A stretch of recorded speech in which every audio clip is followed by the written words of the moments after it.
షోకేసాడు. Yes for skill, skill అంటే ఏంటో చెప్పారు. కే ఫర్ నాలెడ్జ్ అని చెప్పారు. 3 చెప్పేసి అరగంట డబ్బులు తెచ్చుకున్నాను.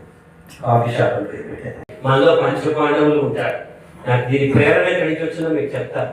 ఒకరోజు నైట్ 2:30కి ఎడిటింగ్ చేస్తూ ప్రజ్ఞుడు అతి నిర్మల చరిత్రుడు ధర్మాయుధుడు యుధిష్ఠరుడు అన్నాడు. యుధిష్ఠుడు ఎలాంటి వాడు? ఫస్ట్ వర్డ్ స్థితప్రజ్ఞుడు, బ్యాలెన్స్ అప్రోచ్ ఉన్నవాడు. సర్వకాల సర్వావస్థలు ఎందు, మంచి ఎందు, చెడు ఎందు, నీ పనిలో నా పనిలో, కష్టంలో సుఖంలో ఒకే రకంగా ఆలోచించేవాడు. పక్కన పెట్టేశారు. 2వ పదం అతి నిర్మల చరిత్రం గలవాడు, అతి నిర్మల చరిత్రుడు, స్పాట్లెస్ క్యారెక్టర్ పక్కన పెట్టారు. 3వ పదం నన్ను కారాపేగా చేసింది.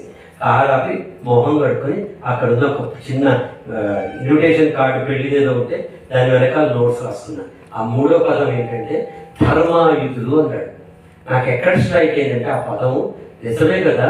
భీముడికి ఒక గద ఉంది, అర్జునుడికి ఒక బిల్లు ఉంది, నకులుడికి ఒక కత్తి ఉంది, సహదేవుడికి ఒక శూలం ఉంది, ధర్మరాజుకి ఏ ఆయుధం ఉంది? ధర్మం అనేది ఆయుధం కలవాడు, ధర్మాన్నే ఆయుధంగా చేసుకున్నవాడు. ధర్మం అనే వెంటనే అనిపించి రాశా. మనలో 5 పంచపాండవులు ఉంటారు.